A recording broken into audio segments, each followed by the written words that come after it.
Hi every one. இன்றைக்கி நான் உங்ககிட்ட ஷேர் பண்ணக்கூடிய ஒரு தாட் வந்துட்டு கரெக்டாக தப்பான்னா எனக்கு தெரியலங்க. இது எனக்கு என்ன தோணுதோ அதை நான் இங்கே பேசுகிறேன். ஸோ உங்களுக்கு இது பிடிச்சி இந்த கருத்தை நீங்கள் ஏற்றுக்கலாம், ஏற்றுக்காமையும் இருக்கலாம். ஆனால் என்னோட ஒரு கண்டனத்தை நான் இதில் கண்டிப்பாக தெரிவிச்சே ஆகணுங்க. இப்போ நம்மளுக்கு கரூர் இஷ்யூவில் ஸ்டாம்பைட் நம்மளுக்கு லாஸ்ட் இயர் 2025 நடந்தது. அதில் 41 மெம்பர்ஸ் இறந்து போனாங்கன்னு நம்மளுக்கு தெரியும். அது ரொம்பவே ஒரு கவலையான விஷயந்தான். ஒரு நடந்திருக்கக்கூடாத ஒரு விஷயந்தான். அதுக்கு இன்னுமே நம்மளுக்கு கேஸ் அப்படின்றது போயிட்டு தான் இருக்குது. அதுக்கு இன்னும் நம்மளுக்கு ஜட்ஜ்மெண்ட் அப்படின்றது வரல. இப்படி இருக்கக்கூடிய ஒரு சுச்சுவேஷனில் தென் அப்போயே நம்மளுக்கு இழப்பீடு அப்படின்றது கொடுத்துருந்தாங்க. கண்டிப்பாக அந்த இழப்பீடு அப்படின்றது ஒரு குடும்பத்துக்கு எவ்வளோ இழப்பீடு கொடுத்தாலும் அந்த நபருக்கு ஈக்குவலாக வராது. அது உண்மை தான், இல்லைன்னு சொல்லலை. இப்போ அதுக்காண்டி ரொம்ப மாதம் கழித்து ஆல்ரெடி முடிஞ்ச ஒரு விஷயத்த கேஸ் போயிட்டுருக்கக்கூடிய ஒரு விஷயத்துக்கு இப்போது கவர்மெண்ட் ஜாப் எல்லாருக்கும் கொடுத்துருக்காங்க அப்படின்றது ஒரு ஏற்றுக்க முடியாத ஒரு விஷயந்தான். 31 மெம்பர்ஸ்க்கு கவர்மெண்ட் ஜாப் கொடுத்துருக்காங்க. குரூப் 4 லெவலில் வரக்கூடிய அந்த எக்ஸாம் ஜூனியர் அசிஸ்டன்ட் போஸ்ட் கொடுத்துருக்காங்க. அது அந்த குடும்பத்துக்கு கொடுத்தது தப்புன்னு நான் சொல்ல வரல. ஆனால் கவர்மெண்ட் ஜாப் அப்படின்றது டிஎன்பிஎஸ்சி ஃபில் பண்ணக்கூடிய ஒரு இடத்துல இருக்காங்க. அப்படி இருக்கிறதுல நம்ம ஹானரபிள் சீஃப் மினிஸ்டர் சார் இந்த மாதிரி பண்ணது அப்படின்றது ரொம்பவே ஒரு தப்பான எடுத்துக்காட்டாக தான் பார்க்கணும். இப்போ இந்த இஷ்யூக்கு தந்துட்டாங்க, ஓகே. இதுக்கு பாஸ்ட்டில் நடந்த விஷயங்களையும் இதோட ஃப்யூச்சரில் நம்மளுக்கு என்னென்னலாம் பாசிபிலிட்டி இருக்குது அப்படின்ற விஷயத்தையும் யோசித்து கொடுத்துருந்தாங்க அப்படின்னா இன்னும் நல்லா இருந்திருக்கும். This is not the political, அதாவது ஒரு கவர்மெண்ட் மீட்டிங் கிடையாது, இட்ஸ் அ பொலிட்டிக்கல் மீட்டிங் நடந்தது. ஒரு ஸ்டாரை பார்க்க வந்திருந்தாங்க. ஸோ இதெல்லாம் வேற இருக்குது நம்மளுக்கு. அது இவர் சிஎம்மாக அப்போ இல்லை. இப்போ நம்ம வேறு விஷயங்கள் பேசணும்னு வச்சுக்கோங்களேன். இப்போ நிறைய பேர் கள்ளச்சாராயத்தினால நிறைய பேர் இறந்தால் அதுக்கு நம்ம நிவாரணம் கொடுத்ததையும் லாஸ்ட்டு கவர்மெண்ட் பண்ணதை நம்ம பார்த்துருக்கோம். அப்போ அது தப்பு. நீங்கள் அப்போ கேட்கல அப்படின்னு சொன்னீங்கன்னா, அப்போ இப்போ நான் ஏன் கேட்கலன்னா, நான் அப்போ கண்டிப்பாக யூடியூப்பில் ஆக்டிவாக இல்லை. நான் இப்போ தான் ஆக்டிவாக இருக்கேன். ஸோ இந்த விஷயத்த நான் இப்போ தான் பேச முடியும். அப்போ நடந்தது முடிஞ்ச விஷயத்த இப்போ பேச முடியாது. அதே மாதிரி தான் இப்போ அது முடிஞ்ச விஷயம் அப்படின்னு சொன்னாங்கன்னா, இல்லைன்னா நம்மளுக்கு இப்போ அமோனியா இஷ்யூ வந்திருக்கு. அமோனியானால நிறைய பேர் பாதிக்கப்பட்டிருந்தாங்க, ஓகேவா, நம்மளுக்கு திருவள்ளூர் டிஸ்ட்ரிக்டில். ஸோ இந்த மாதிரி மிலிட்ரியிலேருந்து ஏகப்பட்ட விஷயங்கள் ஏகப்பட்ட நாள் நடந்துகிட்டே தான் இருக்குது. ஆக்சிடென்ட்ஸ் அப்படின்றது எப்பயுமே நடந்துகிட்டே தான் இருக்குது.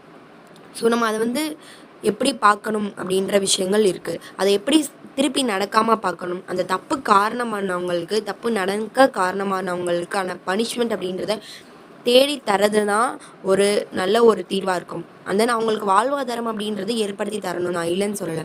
ஆனால் அது ஒரு ஸ்டார் பார்க்க வந்தனால நடந்த ஒரு விஷயம், ஒரு சிஎம் பார்க்க வந்தனால நடந்தது இல்லை, ஒரு கவர்மெண்ட் மீட்டிங்கில் நடந்ததில்லை. இப்போ நம்மளுக்கு லாஸ்ட் கவர்மெண்ட் நடக்கும்போது ஏர் ஷோ இங்கே சென்னையில் மெரினா பீச்சில் நடத்திருந்தாங்க. அதுலேயுமே ஸ்டாம்பைட்டில் சிக்கி நிறைய பேர் இறந்துருந்தாங்க. ஸோ அப்போ அவங்களுக்கு என்ன பண்ண போகிறீங்க? இதுக்கு முன்னாடி நம்மளுக்கு உங்கள் மாநாட்டில் நிறைய பேர் அங்கங்கே சில உயிர்கள் போயிருக்கு. அவங்களுக்கு என்ன பண்ண போகிறீங்க? அப்போ இந்த மாதிரியான ஒவ்வொரு விஷயத்துக்குமே கவர்மெண்ட் ஜாப் அப்படின்றது கொடுத்துட்டே வந்தால் டிஎன்பிஎஸ்சி அப்படின்ற அந்த நம்மளுக்கு கான்ஸ்டியூஷனல் பாடியே நம்மளுக்கு எடுத்துடலாமா? அப்போது இதுக்காண்டி லட்சக்கணக்கான பேர் படிச்சிட்ருக்காங்க. அவங்களோட prime teen years and then அவங்களோட யங் இயர்ஸை இதில் செலவழிக்கிறாங்க. அப்போது நீங்கள் இதுக்கெல்லாம் படிக்காதீங்க, நீங்கள் வேறு ஸ்கில் கற்றுக்கோங்க, நாங்கள் இனிமேல் உங்களை எடுக்க போகிறது கிடையாது, நாங்கள் இந்த மாதிரியான விஷயங்களுக்கு தான் நாங்கள் எடுத்து ஆள் போடுவோமே தவிர நீங்கள் தேவையில்லாமல் படிச்சுட்டு இருக்காதீங்க அப்படின்னு நீங்கள் சொல்லிடுங்க. நாங்கள் யாருமே எங்களோட இயர்ஸை வேஸ்ட் பண்ண மாட்டோம். எங்களோட குடும்பத்தை ஆல்ரெடி கடனில் இருக்கக்கூடிய குடும்பத்தை இன்னும் கடனில் தள்ள மாட்டோம். இது எல்லாமே நடக்கும் இல்லையா? அப்போ நான் இந்த கவர்மெண்ட் ஜாப்ஸை ஃபில் பண்ண மாட்டேன் அப்படின்ட்டு சொல்லிடுங்க. இப்போ ஏன் இப்போ பிரச்சனை அப்படின்னு பார்த்தீங்கன்னா, இப்போ நம்ம கமெண்ட்ஸ்லேயே நம்மளோட சேனலில் மெயினாக நான் முதல்வன் நம்ம ஃபோக்கஸ் பண்ணி நிறைய வீடியோஸ் போட்டிருக்கோம். ஆனால் நான் முதல்வனுக்கான மட்டும் இருக்கக்கூடிய ஒரு சேனல் நம்ம சேனல் கிடையாது. அப்போது நான் முதல்வன் எக்ஸாம் அப்படின்றது வருஷம் நடந்துகிட்ருக்கு. மேக்ஸிமம் லாஸ்ட் 2 இயர்ஸாகவே நம்மளுக்கு ஜூலை அண்ட் ஆகஸ்ட்டில் இந்நேரம் நம்மளுக்கு நோட்டிஃபிகேஷன் அப்படின்றதாவது வந்திருக்கும். இப்போ நோட்டிஃபிகேஷன் எப்போ வரும்னு சொல்லிட்டு என்னோடய கமெண்ட்டில் நிறைய பேர் கேட்குறீங்க. இதை வந்து நம்ம சிஎம் சார்கிட்ட தான் கேட்கணுமே தவிர என்கிட்ட கேட்க முடியாது நீங்கள். ஏன்னா நான் வந்து ஜஸ்ட் இன்ஃபர்மேஷன் தான் பாஸ் பண்ண முடியும். நானும் உங்களை மாதிரி ஒரு ஃபெல்லோ ஆஸ்பிரண்ட் தான். அப்போ ஆல்ரெடி இருந்த ஸ்கீம்ஸையே அவங்களால கண்டினியூ பண்ணுறதுக்கு இன்னும் நோட்டிஃபிகேஷன் அப்படின்றது விடலை. அப்போது இருக்கக்கூடிய அஸ்பிரன்ஸ், இருக்கக்கூடிய யங் யூத்தோட வாழ்க்கை இவ்வளோ இதாக போயிட்டுருக்கு. இப்போது நாங்கள் ஏன் கவர்மெண்ட் ஜாப்பை நாடி வரோம்? எங்களுக்கான ப்ரைவேட் ஜாப் அப்படின்றதா அந்த ஆப்பர்ச்சுனிட்டிஸ் அப்படின்றது ரொம்பவே கம்மி. இது இருக்குன்னு நீங்கள் சொல்ல முடியாது. ஏன்னு பார்த்தீங்கன்னா, இப்போ லாஸ்ட் வீக், அதாவது ஒரு 2 days முன்னாடி லயலா காலேஜில் ஜாப் ஃபேர் அப்படின்றது நடந்திருந்தது. அதுக்கு எவ்வளோ வேக்கன்சி இருந்தது, எவ்வளோ பேர் வந்து வந்திருந்தாங்க அப்படின்னு பார்த்தாலே உங்களுக்கு தெரியும் எவ்வளோ பேர் கஷ்டப்பட்டுட்டு இருக்காங்க ஒரு ஜாபுக்கு அப்படின்னு. ஸோ ஜாப் ஏற்படுத்தி தர வேண்டியது கவர்மெண்ட்டோட ஒரு வேலை தான். அப்போது அதுக்கான ஸ்கில்ஸ், அதுக்கான எஜுகேஷன்ஸ் அப்படின்றத கவர்மெண்ட் தான் அவங்களோட சிட்டிசன்ஸ்க்கு கொடுக்கணும். நீங்கள் எல்லாரும் எங்கள் மக்கள்னு சொல்கிறீங்கல்ல, அப்போ அதுக்கான விஷயங்கள் எல்லாத்தையும் நீங்கள் ஏற்பாடு பண்ணி தான் ஆகணும். தமிழ்நாடு ப்ரைவேட் ஜாப் போர்ட்டல்னு சொல்லிட்டு கவர்மெண்ட் வெப்சைட்டில் ஏன் நானே கூட நேரடியாக ரெஜிஸ்டர் பண்ணியிருந்தேன். அதுலேருந்து வரக்கூடிய கால்ஸ்லாம் முக்கால்வாசி நம்மளுக்கு ஃபேக் கால்ஸாக தான் இருக்குது. நம்மக்கிட்ட இருந்து மணி அப்படின்றத டிமாண்ட் பண்ணுறாங்க. நான் இது வரைக்கும் 400 rupees அதில் இழந்திருக்கேன். ஃபர்ஸ்ட் டைம் நான் வந்துட்டு தெரியாமல் அவங்க பேசுனதில் ஒரு 400 rupees அப்படின்றது இழந்திருக்கேன். திருப்பி எனக்கு கால்ஸ் வந்துகிட்டே இருக்குது. நான் அதுலேருந்து லாக் அவுட் ஆனாலும் எனக்கு கால்ஸ் வந்துகிட்டே இருக்குது. 300 கொடுங்க, 500 கொடுங்க, 1000 கொடுங்கன்னு டிமாண்ட் பண்ணிட்டே இருக்காங்க. இப்போது இதில் இந்த மாதிரியான விஷயங்கள் பேசும்போது நான் நிறைய கமெண்ட்ஸில் வந்து பார்க்குறேன், வேறு சேனலோட கமெண்ட்ஸில் நீங்கள் இந்த மாதிரி லாஸ்ட் கவர்மெண்ட் வந்துட்டு லாஸ்ட் கவர்மெண்ட்டோ அதுக்கு முன்னாடி இருந்த கவர்மெண்ட்டோ பணம் கொடுத்து வேலை வாங்கின விஷயத்தெல்லாம் நம்ம எதிர்த்து கேட்கலன்னு சொல்கிறீங்க. அப்போது அப்போ கேட்கலன்றதுக்காண்டி இப்போ நடக்கக்கூடிய விஷயங்களையும் நம்மளால் கேட்காம இருக்க சொல்கிறீங்களா? அப்போது எப்பயுமே கேட்காம அமைதியாகவே இருக்கணும் அப்படின்னா டிஎன்பிஎஸ்சிக்கோ இல்லை யூபிஎஸ்சிக்கோ யாரும் படிக்காதீங்க தமிழ்நாட்டில் இருந்துன்னு சொல்லிடுங்க. அப்புறம் இப்போ இந்த மாதிரியான விஷயங்களில் கேட்கல அப்படின்ற பட்சத்தில் இப்போ எப்படி பேங்க்லேயோ இல்லை ரயில்வேஸ்லேயோ இல்லை போஸ்ட் ஆஃபீஸ்லேயோ நார்த் இந்தியன்ஸ் தான் இருக்காங்க, ஏன் வந்துட்டு எஸ்எஸ்சிலையோ இல்லைனா ஆர்ஆர்பிலையோ இல்லை வந்துட்டு அதிலலாம் நீங்கள் ஏன் தமிழ்நாட்டு மக்கள் வந்து போய் எழுதலை, ஏன் நீங்கள் அவங்கலாம் வேலை நிறைய பேர் எடுக்கிறாங்க அப்படின்லாம் ஏன் சொல்கிறீங்க? சொல்லாதீங்க. எல்லாருமே வந்துட்டு வேறு மாநிலத்துக்காரங்களே வரட்டும், நீங்கள் வேறு லாங்குவேஜ் வந்து கற்றுக்கோங்க. நம்ம வேறு லாங்குவேஜ் கற்றுக்கிட்டு நம்ம அவங்களே எடுத்துக்கட்டும். நம்ம எல்லாரும் வேறு ஏதாவது பிஸ்னஸ் பண்ணலாம், இல்லைனா வேறு ஏதாவது பண்ணிக்கலாம். ஏன் இதுக்கு படிக்கணும்? ஏன் இதுக்கு டைம் வேஸ்ட் பண்ணணும்? அப்படின்றது வந்து பெரிய ஒரு கேள்விக்குறியாக தான் இருக்குது. இப்போ இந்த 31 வேக்கன்சிக்காண்டி நான் பேசலை. இதே மாதிரி அப்போ கண்டினியூ ஆகிட்டே இருந்ததுன்னா அப்போ என்ன பண்ணுறது? அப்போ என்ன சொல்லுவாங்க? அப்போ நாங்கள் 31 வேக்கன்சி கொடுக்கும்போது நீங்கள் ஏன் யாரும் கேட்கலன்னு தானே கேட்க வருவீங்க. அதுக்கு தான் இப்போயே நாங்கள் கேட்குறோம். இப்போ வந்துட்டு ஒரு பெரிய பெரிய அகாடமிஸாக இருக்கட்டும், எல்லாருமே வந்துட்டு அடுத்த பேட்ச் எப்படி போடலாம், அவங்க பிஸ்னஸ் தான் பார்ப்பாங்க. இந்த ஒரு 3-4 இல்லை ஒரு 5 இயர்ஸ்க்கு மேலே இந்த ஃபீல்டில் ஸ்பெண்ட் பண்ணக்கூடிய அந்த அஸ்பிரன்ஸ்க்கு தான் அந்த வழி அப்படின்றது தெரியும். ஒரு வேக்கன்சியோட வழி என்னன்னு தெரியும். குரூப் 1ல் 26 வேக்கன்சி தான் விட்டுருக்கீங்க. இதுக்கு முன்னாடி எவ்வளோ வேக்கன்சி விட்டுருந்தாங்க? அப்போ எங்களுக்கு ஒரு டிரான்ஸ்பரண்டான ஒரு இது வேணும். எவ்வளோ வேக்கன்சி அப்படின்ற இருக்கிறதுன்றத டிஎன்பிஎஸ்சி ஒரு டிரான்ஸ்பரண்டாக ஒரு ரிப்போர்ட் அப்படின்றத வெளியிடணும். நீங்கள் ஒயிட் பேப்பர்ஸ் விட்டீங்க இல்லையா, அதே மாதிரியே டிஎன்பிஎஸ்சியில் எவ்வளோ வேக்கன்சி இருக்குது, எவ்வளோ ஆளுங்க இருக்காங்க, எவ்வளோ கெப்பாசிட்டி, எவ்வளோ காலி பணியிடங்கள் இருக்குது அப்படின்றத வெளியிட்டுருங்க. அதை தகுந்த மாதிரி ப்ரிப்பேர் பண்ணுறவங்க ப்ரிப்பேர் பண்ணட்டும், இல்லை நம்ம வந்து வேறு இடத்துக்கு போய்க்கலாம் அப்படின்றவங்க போகட்டும்.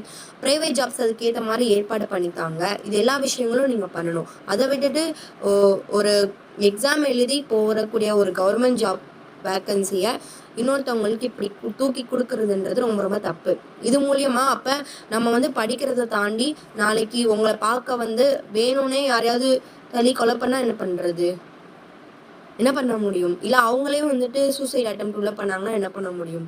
ஸோ எல்லாத்தையுமே நம்ம யோசிச்சு தான் பார்க்கணும். இப்போ நடந்தது வந்துட்டு ஒரு ஜென்யூனான கேஸ் தான், நான் இல்லைன்னு சொல்ல. அப்போ நாளை பின்ன இதே மாதிரி நடந்துச்சுன்னா நம்ம பிள்ளைங்களுக்கோ என் பொண்ணுக்கோ என் பையனுக்கோ இந்த மாதிரி வேலை கிடைக்கும், நான் இறந்தேன் அப்படின்னு ஒரு நெகட்டிவ் எக்ஸாம்பிளை செட் பண்ணுற மாதிரி இருக்குது இந்த விஷயம்.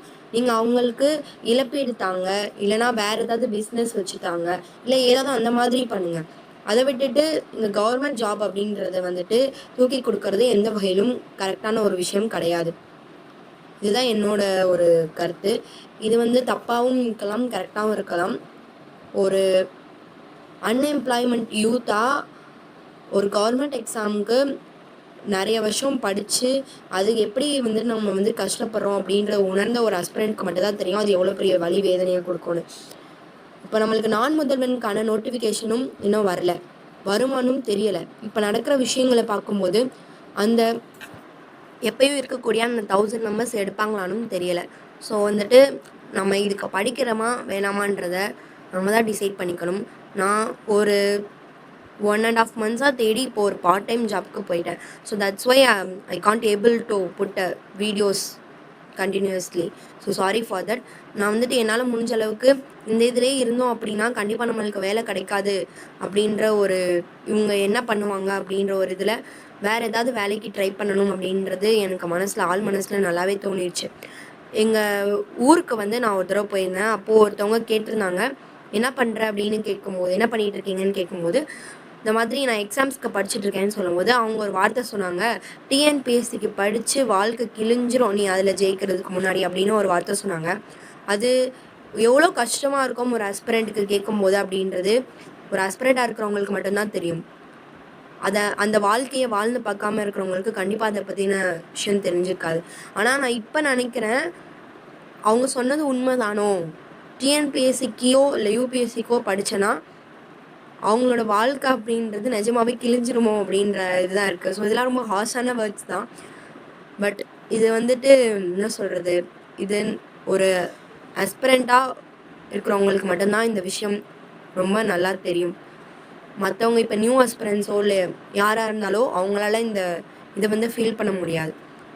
ஸோ உங்களோட கருத்தை கமெண்ட்ஸில் சொல்லுங்கள். நான் ஏதாவது தப்பாக பேசியிருந்தா ஐம் சாரி ஃபார் தட்.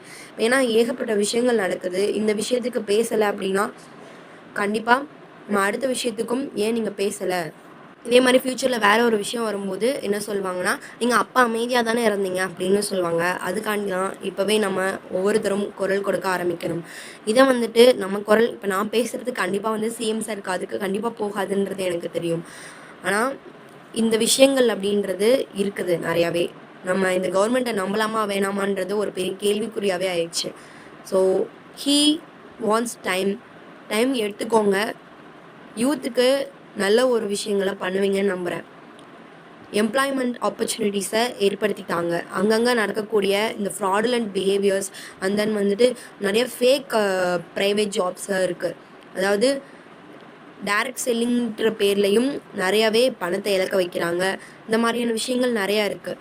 அதுக்கு நீங்கள் வந்துட்டு ஒரு தனியாக ஒரு டீம் ஏற்படுத்தி நீங்களே கண்டிப்பாக ஒரு அக்கௌண்ட் ஓப்பன் பண்ணி அவங்க என்ன பேசுகிறாங்க எல்லாமே கேட்கலாம். உள்ளே என்ன நடக்குது அப்படின்றது தெரில.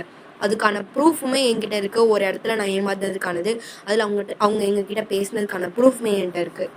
இந்த மாதிரி ஏகப்பட்ட விஷயங்கள் போயிட்டுருக்கு. ஸோ அந்த மாதிரியான fake accounts, fake private companies இந்த மாதிரி கம்ப்ளைண்ட் வந்தது அப்படின்னா அதில் ஸ்ட்ரிக்ட் ஆக்ஷன் அப்படின்றது எடுக்கணும். அதுக்கப்புறம் மேகதாது டேம் இஷ்யூ வந்துட்டுருக்கு. ஃபார்மர்ஸ்க்கு காவேரி தண்ணி அப்படின்றது நம்மளுக்கு இப்போது வரதில்லை, இந்த இயர் வந்து வரதில்லை. ஸோ இதுக்கு கிளைமேட் சேஞ்ச்லேருந்து நிறைய காரணங்கள் இருந்தாலும் அதையும் என்ன அப்படின்றத பார்த்து தமிழ்நாட்டுக்கான அந்த காவேரி தண்ணீர் அப்படின்றதுக்கும் அந்த இதுக்கும் நீங்கள் ஸ்டெப் எடுக்கணும். ஃபார்மர் இஷ்யூஸ் நிறையா போயிட்டுருக்கு. அதுக்கப்புறம் பரந்தூர் ஏர்போர்ட் இஷ்யூ போயிட்டுருக்கு. உங்களுக்கு தென்பண்ணை ஆறில் நம்மளே வந்து ஒரு வீடியோ போட்டிருந்தோம். ஸோ அந்த மாதிரியான விஷயங்கள் போயிட்டுருக்கு. ஏகப்பட்ட விஷயம் நம்ம பேசுகிறதுக்கானது இருக்குது, நீங்கள் செயல்படுத்துறதுக்கானது இருக்குது. ஸோ நீங்கள் எங்களுக்காண்டி அந்த விஷயங்கள் எல்லாத்தையும் தீர்வு பண்ணி தருவீங்கன்னு நம்புகிறோம்.